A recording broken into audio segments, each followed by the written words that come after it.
तो चलिए दोस्तों, स्वागत है आपका इजी लर्निंग की एक नई वीडियो में। इस वीडियो में हम लोग शुरू करेंगे हिस्ट्री का सैम्पल पेपर नंबर 3।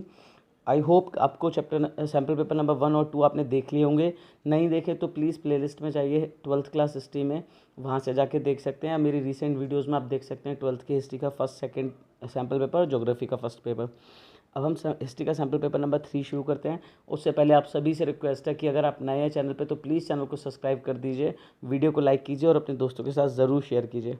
चलिए बच्चों, शुरू करते हैं हम क्वेश्चन नंबर 1 के साथ में। क्वेश्चन नंबर 1 कह रहा है हमसे कि जो क्रॉनिकल है वो यूज़फुल रिसोर्स हैं हिस्ट्री को रिकन्स्ट्रक्ट करने के लिए। तो इसको बच्चों मैं आपको पॉइंट्स डिस्कस करूंगा कि आप किन पॉइंट्स में इनका आंसर लिख सकते हो। ठीक है, तो पहला पॉइंट बनाओगे कि जो क्रॉनिकल होते हैं वो हमें डिटेल इन्फॉर्मेशन प्रोवाइड करते हैं जिस टाइम पीरियड में उन्हें बनाया गया है। ठीक है, तो providing detail information about a particular time period. दूसरा point, provide a chronological series of events, यानी जो क्रॉनिकल्स होते हैं वो हमें क्रोनोलॉजिकल जितने भी इवेंट्स हुए हैं उनके बारे में बताने का काम करते हैं। और तीसरा point, gives a glimpse of imperial ideologies, यानी जितनी भी इम्पीरियल आइडियोलॉजी किस तरीके से थी, कैसे एडमिनिस्ट्रेशन होता था, क्या पॉलिटिकल क्या सोशल एस्पेक्ट्स थे, उन सब के बारे में एक झलक दिखाने का काम करते हैं। ठीक है, 3 मार्क का क्वेश्चन 3 पॉइंट्स में सफिशिएंट होगा। नेक्स्ट क्वेश्चन है, give a brief account of creation of manuscripts in India, कि इंडिया में मुगल इंडिया में मैन्युस्क्रिप्ट्स को किस तरीके से बनाया जाता था। तो पहला, मैन्युस्क्रिप्ट बनाने का काम किताब खाने में होता था। इसमें अलग अलग तरीके के लोग लगते थे दूसरे पॉइंट में, जैसे कि लिखने का काम कैलीग्राफर करते थे, पेपर मेकर्स लगते थे, इसके अलावा गिल्डर्स हुआ करते थे पेज को एलिमिनेट करने के लिए, पेंटर्स हुआ करते थे, बुक बाइंडर्स हुआ करते थे। और तीसरा पॉइंट होगा कि ये जो मैन्युस्क्रिप्ट होती थी जब ये प्रिपेयर हो जाती थी तो ये किसी भी एम्परर की पावर को एग्जाम्प्लीफाई करने का काम करती थी। जितना बड़ा जितना खूबसूरत ये क्रॉनिकल बनेगा, है ना, उसका जो मैन्युस्क्रिप्ट तैयार होगा उतना ही ज़्यादा पावरफुल राजा माना जाएगा। Next question, differentiate between moderate and extremist. ठीक है, पॉइंट में ही आंसर करेंगे 3 पॉइंट्स में। जो मॉडरेट्स हैं, मॉडरेट्स का बिलीव होता है लिबरलिज्म और मॉडरेट पॉलिटिक्स में, जबकि एक्सट्रीमिस्ट का जो बिलीव होता है वो मिलिटेंट नेशनलिज्म में बिलीव करते हैं। ठीक है, यानी वेपन की मदद से अगर हमें अपनी चीज़ चाहिए तो छीन लेना। अगर मॉडरेट्स की बात करते हैं, जो मॉडरेट्स में ज़्यादातर मिडिल क्लास और अपर क्लास के लोग या ज़मींदार जाते हैं, जबकि एक्सट्रीमिस्ट में जो एजुकेटेड मिडिल क्लास या लोअर सेक्शन के लोग होते हैं वो आते हैं। मॉडरेट का तीसरा पॉइंट देखेंगे तो ये ब्रिटिशर्स की सपोर्ट के साथ में सोसाइटी को रिफॉर्म करने की कोशिश करते हैं, जबकि एक्सट्रीमिस्ट की डिमांड पूर्ण स्वराज की यानी कंप्लीट इंडिपेंडेंस की होती है। और अगला पॉइंट बना सकते हो, मॉडरेट्स के एग्जांपल में दादा भाई नौरोजी हो गए, है ना, एस.एन. बनर्जी हो गए, या एम.जी. रनाडे हो गए, गोपाल कृष्ण गोखले हो गए, जबकि एक्सट्रीमिस्ट में लाल बाल पाल इसके एग्जाम्पल हो जाएंगे। नेक्स्ट क्वेश्चन है, परमानेंट सेटलमेंट के बारे में बताना है, जो कि ब्रिटिशर्स ने इंट्रोड्यूस करा था। ठीक है, ये क्या है और इसके फीचर्स। सबसे पहले है क्या, ये परमानेंट सेटलमेंट एक लैंड रेवेन्यू सिस्टम है जिसको ब्रिटिश इंडिया ने बंगाल रीजन में इम्प्लीमेंट करा, ताकि ज़मींदार से एक फिक्स्ड अमाउंट रेवेन्यू की कलेक्ट की जा सके। ठीक है, और अगर ये फिक्स अमाउंट पे करने में ज़मींदार फेल हो जाते हैं तो उनकी ज़मीन की ऑक्शनिंग कर दी जाएगी।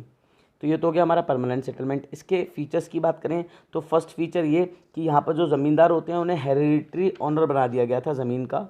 दूसरा, कि स्टेट का फार्मर्स के साथ कोई कॉन्टैक्ट नहीं। तीसरा, अगर ज़मींदार फेल हो गए अपना वो फिक्स रेवेन्यू पे करने में तो उनकी ज़मीन को ऑक्शन कर दिया जाएगा। ठीक है, इसके बाद हमसे पूछा है कि वर्धमान की डिस्ट्रिक्ट क्यों ऑक्शन हुई, तो यही परमानेंट सेटलमेंट के बेस पे कि वर्धमान में परमानेंट सेटलमेंट रेवेन्यू सिस्टम था। जो राजा था वो ज़मींदारी के जो रेवेन्यूज़ थे, परमानेंट रेवेन्यू थे, वो पे कर पाने में फेल हो रहा था, इसीलिए वहाँ की ज़मीन। और ऐसा क्यों था, क्योंकि गांव के जो जोतदार वगैरह थे कई बार ज़मींदार को जानबूझ के पे नहीं किया करते थे, या जो ज़मींदार हुआ करते थे वो फिक्शियस तरीके से ये रीसेल कराने का काम करते थे, फिक्शियस सेल कराया करते थे, फिक्शियस ऑक्शनिंग कराया करते थे, और ज़मीन का कुछ ऐसा अपनी माँ वगैरह के नाम पे कर देते थे, जो कि छिनता नहीं था। तो इसीलिए जो उन्होंने पे नहीं करा अपना रेवेन्यू, इसीलिए उनकी जो वर्धमान डिस्ट्रिक्ट की ज़मींदारी थी उसका ऑक्शन हो गया।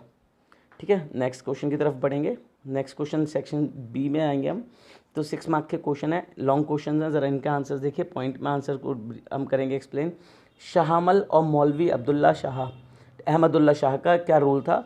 ठीक है, अगर हम बात करें तो पहले हम इसको इंट्रोड्यूस करते हुए लिखेंगे कि शाहमल और मौलवी अहमदुल्ला शाह का 1857 के रिवोल्ट में बहुत इंपॉर्टेंट पार्ट था।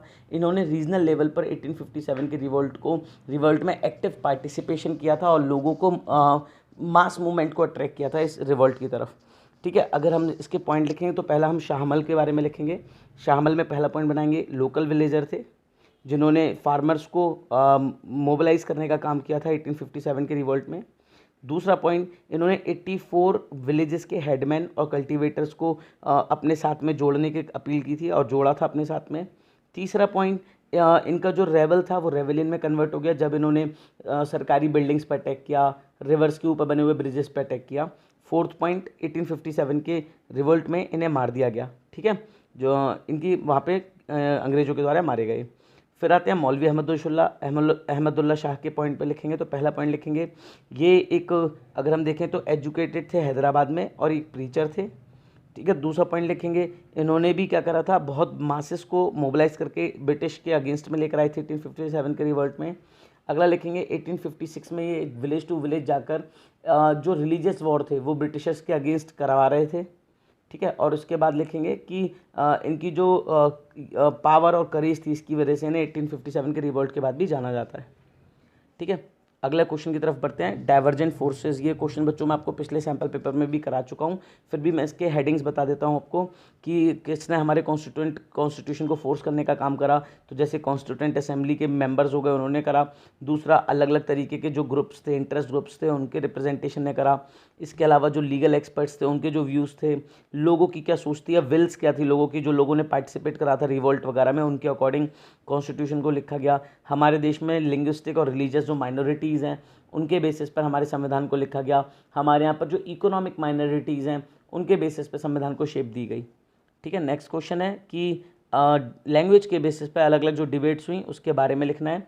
तो इसका आंसर अगर हम लैंग्वेज के बेसिस पे लिखें तो इसमें हमारे बेसिकली 4 पॉइंट्स बनेंगे हिंदी के फेवर एंड अगेंस्ट के, जिसमें आर.वी. धुलेकर जी, श्रीमती जी दुर्गाबाई, श्री शंकरा राव देव और टी.ए. रामलिंगर चेतियार, इन 4 पॉइंट्स बनाएंगे, ठीक है। इस तरीके से 4 पॉइंट्स बनेंगे, जिसमें हम सबसे पहले लिखेंगे धुलेकर जी के बारे में। इनका मानना था कि हिंदुस्तानी भाषा को, हमारी हिंदी को मुख्य भाषा होना चाहिए कॉन्स्टिट्यूशन की। इनका ये कहना था कि जो व्यक्ति हिंदुस्तानी भाषा समझ नहीं सकता उसको कॉन्स्टिट्यूएंट असेंबली में होने का कोई अधिकार नहीं है। इसके अलावा इन्होंने बहुत फोर्सफुली, ठीक है, ये कहा कि हमें हिंदी को ही मातृभाषा बनाना चाहिए। दूसरा व्यक्ति का नाम मिलता है जो हमें श्रीमती जी दुर्गाबाई मिलती हैं।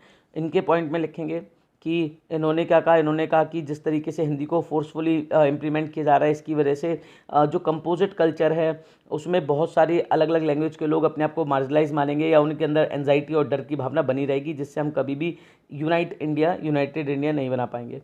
इसके बाद श्री शंकर राव देव जी की बात करेंगे। श्री शंकर राव देव जी का मानना था, ये बॉम्बे से थे, महात्मा गांधी के अकॉर्डिंग इनका भी मानना था हिंदुस्तानी भाषा होनी चाहिए, लेकिन इनको डर था कि अगर सब कुछ सही तरीके से नहीं किया गया तो डर और सस्पिशन की भावना लिंग्विस्टिक माइनॉरिटीज़ के मन में बन सकती है।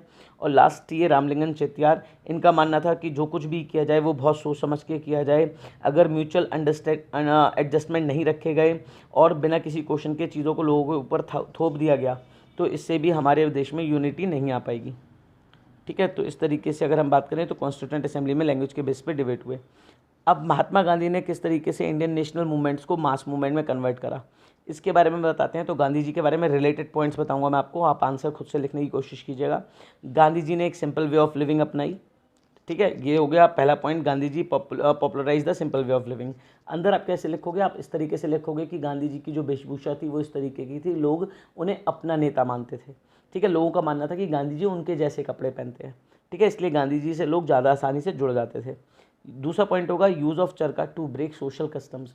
उन्होंने क्या करा कि जो चरखा अपने हाथ से चलाया, जिसके बेसिस पर ये जो सोशल कस्टम्स थे कि ये काम छोटे करेंगे, ये काम बड़ी जात के लोग करेंगे, इस तरीके के सोशल कस्टम्स को तोड़ने का काम किया।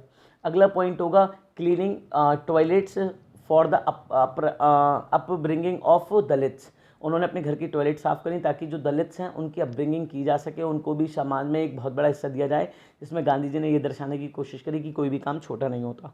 Next, rumours about miracles of Gandhi ji. Gandhi ji के बारे में जो र्यूमर्स थे कि गांधी जी का कोई प्रोटेस्ट करता है तो उसकी फसल जल जाती है, घर गिर जाते हैं, है ना, गांधी जी के पास इस तरीके की ताकत है कि गांधी जी जहाँ जहाँ पे भी जाते हैं वहाँ प्रॉस्पेरिटी आती है, इस तरीके के र्यूमर्स थे। और last point, participation of women. इन्होंने क्या करा, अपने साथ दलितों के साथ साथ औरतों के पार्टिसिपेशन को भी जोड़ दिया। इनका मानना था कि औरतें भी हमारे देश की आबादी का एक बहुत इंपॉर्टेंट हिस्सा है और औरतें पार्टिसिपेट करेंगी तो हमारे जो मूवमेंट्स हैं वो और ज़्यादा सक्सेसफुल होंगे। इस तरीके से हमारे इंडियन नेशनल मूवमेंट्स को मास मूवमेंट में कन्वर्ट करने का इन्होंने काम किया, ठीक है। प्राइमरी सोर्सेज ऑफ जो थे गांधी जी के बारे में बताते हैं, ये मैं आपको पिछले सैम्पल पेपर में करवा चुका हूँ, जिसमें लेटर्स थे, है ना, जितनी भी गांधी जी की स्पीचेस थी, ऑटोबायोग्राफी थी, गवर्नमेंट के रिकॉर्ड्स, पुलिस के रिकॉर्ड्स, न्यूज़पेपर्स वगैरह या मैगजीन्स वगैरह थी, इन सब की मदद से हम गांधी जी के बारे में जान सकते हैं।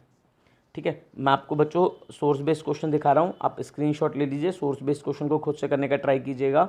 सोर्स बेस्ड क्वेश्चन नंबर 8 जो कि अबुल फजल का है, अकबर के दरबार के बारे में। ठीक है, और सोर्स बेस नंबर 9 आप इसका सबका स्क्रीनशॉट ले लीजिए। Source base number 9 accessible emperor, ठीक है, ये भी अकबर के बारे में है। स्क्रीनशॉट आपने ले लिया बच्चों, इसके आंसर खुद से ट्राई करिएगा आंसर लिखने के, अगर नहीं समझ में आए तो मुझे कमेंट सेक्शन में डाल दीजिएगा, मैं आपको समझा दूंगा। क्वेश्चन नंबर 10 पर आते हैं, मैप पर। इसमें हमसे कह रहा है 1917 में गांधी जी ने अपना पहला सत्याग्रह कहाँ शुरू करा, तो पॉइंट ए दिख रहा है आपको, नहीं भी लगा होता तो पता होना चाहिए था, ये चंपारण है। क्या है ये? चंपारण। ठीक है, चंपारण डिस्ट्रिक्ट है कहाँ की? बिहार की। इसके बाद हमसे पूछ रहा है कि बंगाल और बॉम्बे को उस मैप में दिखाना है, दोनों में से किसी एक को, देखो और पर है ना, किसी एक को दिखाने का काम करना है। तो अगर मैं किसी एक को दिखाने की बात करता हूँ तो ज़रा देखो यहाँ पे, कहाँ पे देख सकते हैं, ये हो गया हमारा बॉम्बे मुंबई में, और ये हो गया पूरा बंगाल। ठीक है, तो इनमें से आप कोई भी एक पॉइंट लगा सकते थे। इस तरीके से ये बच्चों हमारा सैम्पल पेपर कंप्लीट हुआ। होप आप लोगों को इन काफ़ी काम की इन्फॉर्मेशन मिली होगी। आंसर राइटिंग के लिए आपको हेडिंग्स मिले होंगे, आप ज़्यादा बेहतर तरीके से अपने आंसर को लिख पाओगे इसकी मदद से। अगर बच्चों कुछ भी सीखने का अगर आपको फ़ायदा मिला तो प्लीज़ मेरे चैनल को सब्सक्राइब कीजिए और आप ज़्यादा से ज़्यादा दोस्तों के साथ में शेयर कर दीजिए। मिलते हैं आपसे नेक्स्ट वीडियो में।